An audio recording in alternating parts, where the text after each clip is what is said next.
Alright, remember that we are reading from the viewpoint of Justin, who is Via's new boyfriend. And he has just met the family, and this is a little after that. Our Town. We're doing the play Our Town for the spring show this year. Olivia dares me to try out for the lead role, the stage manager, and somehow I get it. Total fluke. Never got any lead roles in anything before. I tell Olivia she brings me good luck. Unfortunately, she doesn't get the female lead, Emily Gibbs. The pink-haired girl named Miranda gets it. Olivia gets a bit part and is also the Emily understudy. I'm actually more disappointed than Olivia is. She almost seems relieved. I don't love people staring at me, she says, which is sort of strange coming from such a pretty girl. A part of me thinks maybe she blew her audition on purpose. The spring show is at the end of April. It's mid-March now, so that's less than 6 weeks to memorize my part. Plus rehearsal time. Plus practicing with my band. Plus finals. Plus spending time with Olivia. It's going to be a rough 6 weeks, that's for sure. Mr. Davenport, the drama teacher, is already manic about the whole thing. Will drive us crazy by the time it's over, no doubt.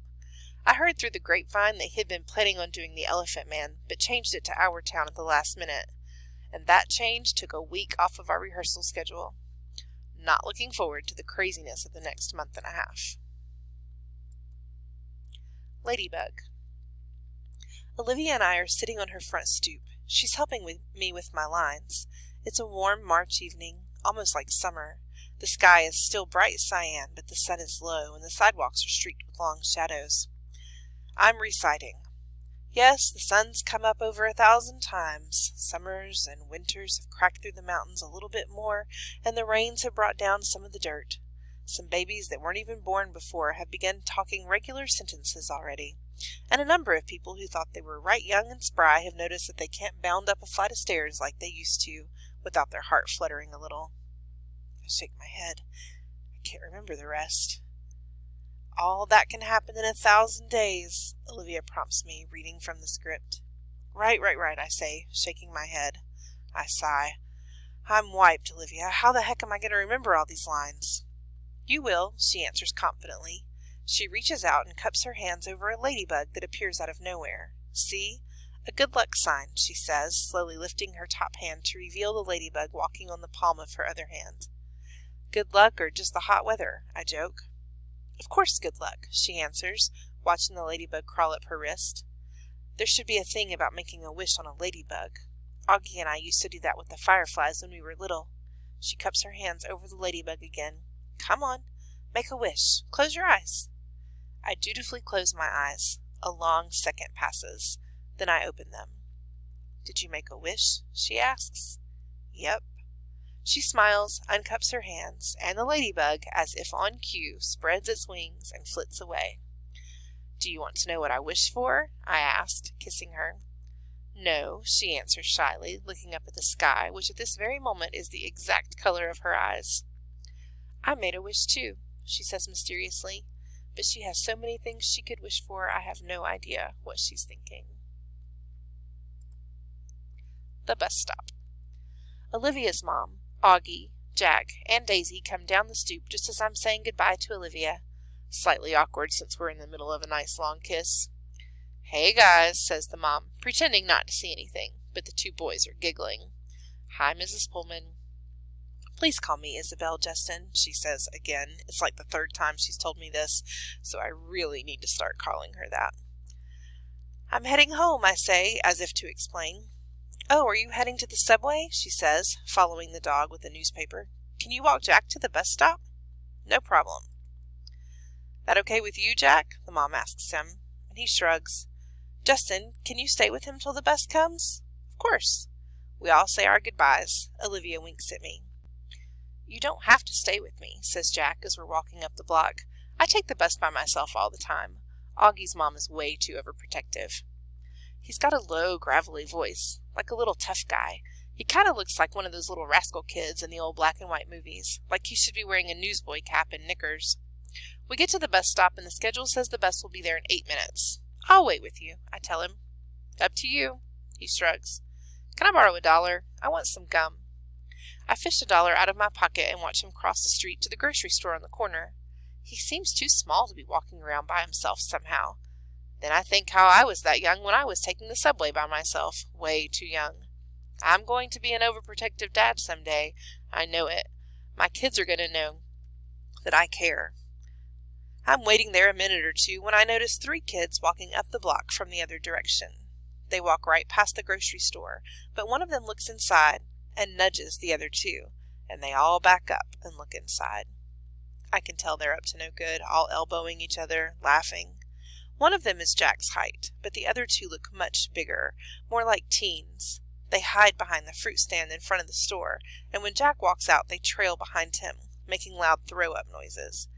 Jack casually turns around at the corner to see who they are, and they run away, high-fiving each other and laughing. Little jerks. Jack crosses the street like nothing happened and stands next to me at the bus stop, blowing a bubble. "Friends of yours?" I finally say. "Ha ha," he says. He's trying to smile, but I can see he's upset. "Just some jerks from school," he says. "A kid named Julian and his 2 gorillas, Henry and Miles." "Do they bother you like that a lot?" "No, they've never done that before. They'd never do that in school or they'd get kicked out. Julian doesn't even live around here, so I guess it was just bad luck running into him." "Oh, okay," I nod. "It's not a big deal," he assures me. We both automatically look down at Amesfort Avenue to see if the bus is coming. "We're sort of in a war," he says after a minute, as if that explains everything. Then he pulls out this crumpled piece of loose-leaf paper from his jean pocket and gives it to me. I unfold it, and it's a list of names in 3 columns. "He's turned the whole grade against me," says Jack. "Not the whole grade," I point out, looking down the list. "He leaves me notes in my locker that say stuff like, 'Everybody hates you.'" "You should tell your teacher about that." Jack looks at me like I'm an idiot and shakes his head. "Anyway, you have all these neutrals," I say, pointing to the list. "If you get them on your side, things will even up a bit." "Yeah, well, that's really going to happen," he says sarcastically. "Why not?" He shoots me another look like I am absolutely the stupidest guy he's ever talked to in the world. "What?" I say. He shakes his head like I'm hopeless. "Let's just say," he says, "I'm friends with someone who isn't exactly the most popular kid in the school." Then it hits me. What he's not coming out and saying. August. This is all about his being friends with August. And he doesn't want to tell me because I'm the sister's boyfriend. Yeah, of course. Makes sense. We see the bus coming down Amesfort Avenue. "Well, just hang in there," I tell him, handing back the paper. "Middle school is about as bad as it gets, and then it gets better. Everything will work out." He shrugs and shoves the list back in his pocket. We wave bye when he gets on the bus, and I watch it pull away. When I get to the subway station 2 blocks away, I see the same 3 kids hanging out in front of the bagel place next door. They're still laughing and yuck-yucking each other like they're in some kind of gang, little rich boys in expensive skinny jeans acting tough. Don't know what possesses me, but I take my glasses off, put them in my pocket, and tuck my fiddle case under my arm so the pointy side is facing up. I walk over to them, my face scrunched up, mean-looking. They look at me, laughs dying on their lips when they see me. Ice cream cones at odd angles. "Yo, listen up. Don't mess with Jack," I say really slowly, gritting my teeth, my voice all Clint Eastwood tough guy. "Mess with him again, and you will be very, very sorry." And then I tap my fiddle case for effect. "Got it?" They nod in unison, ice cream dripping onto their hands. "Good." I nod mysteriously, then sprint down the subway 2 steps at a time. Rehearsal. The play is taking up most of my time as we get closer to opening night. Lots of lines to remember, long monologues where it's just me talking. Olivia had this great idea though, and it's helping. I have my fiddle with me on stage and I play it a bit while I'm talking. It's not written that way, but Mr. Davenport thinks it adds an extra folksy element to have the stage manager plucking on a fiddle. And for me it's so great because whenever I need a second to remember my next line, I just start playing a little Soldier's Joy on my fiddle and it buys me some time. I've gotten to know the kids in the show a lot better, especially the pink-haired girl who plays Emily. Turns out she's not nearly as stuck-up as I thought she was, given the crowd she hangs out with. Her boyfriend's this built jock who's a big deal on the varsity sports circuit at school. It's a whole world that I have nothing to do with, so I'm kind of surprised that this Miranda girl turns out to be kind of nice. One day we're sitting on the floor backstage waiting for the tech guys to fix the main spotlight. So, how long have you and Olivia been dating? She asks out of the blue. About 4 months now, I say. Have you met her brother? She says casually. It's so unexpected that I can't hide my surprise. You know Olivia's brother? I ask. Via didn't tell you? We used to be good friends. I've known Augie since he was a baby. Oh yeah, I think I knew that, I answer. I don't want to let on that Olivia had not told me any of this. I don't want to let on how surprised I am that she called her Via. Nobody but Olivia's family calls her Via. And here this pink-haired girl, who I thought was a stranger, is calling her Via. Miranda laughs and shakes her head, but doesn't say anything. There's an awkward silence, and then she starts fishing through her bag and pulls out her wallet. She rifles through a couple of pictures and then hands one to me. It's of a little boy in a park on a sunny day. He's wearing shorts and a t-shirt, and an astronaut helmet that covers his entire head.